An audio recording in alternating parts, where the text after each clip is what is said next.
আসসালামু আলাইকুম। আজকে আপনাদের সাথে শেয়ার করব কিছু ঘটনা। এইখানে আজকে আমরা একটা সমস্যা নিয়ে এসেছি, যেটা হচ্ছে বাচ্চাদের ক্ষেত্রে কমনলি ঘটে।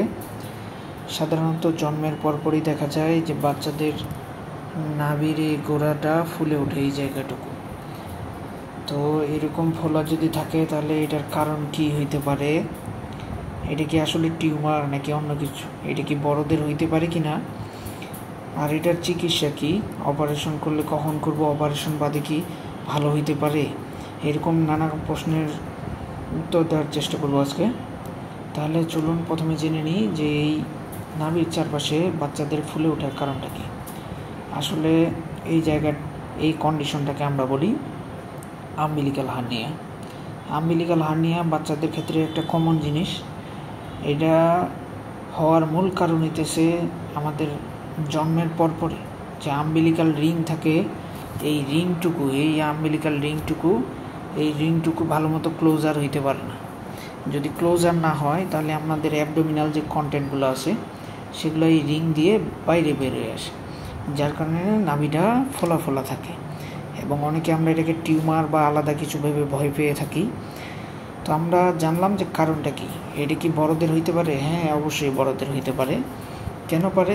কারণ হচ্ছে বড়দের যদি অনেক দিন ধরে, যেমন আমরা বলি ক্রনিক যদি কাফ থাকে, মানে মানুষ যদি অনেক দিন ধরে দীর্ঘদিন বছর ধরে কাশির কোনো ট্রিটমেন্ট করে নাই, অথবা হইতেছে সেই যদি বডি বিল্ডার বা ওয়েট লিফটার হয়, বা দিনমজুর যারা হচ্ছে নিচ থেকে অনেক ভারী জিনিসপত্র তোলে, তাদেরও হতে পারে।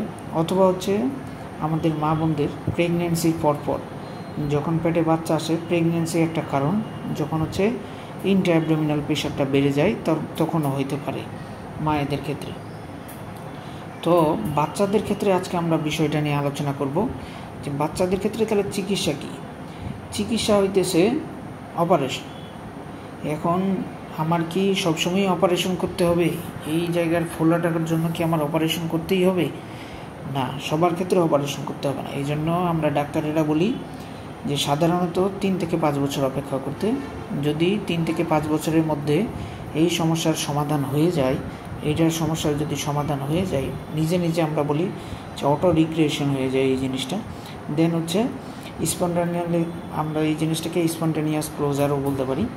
এটা হয়ে গেলে আর অপারেশনের দরকার নেই। তবে যদি 5 বছরের পরেও এই জিনিসটা বন্ধ না হয় বা এই ফোলাটা থেকে যায়, তখন তাকে অপারেশন করতে হবে। ঠিক আছে, সবাইকে ধন্যবাদ। যদি আমার কথাগুলো ভালো লেগে থাকে তাহলে আমার চ্যানেলটিকে সাবস্ক্রাইব করবেন।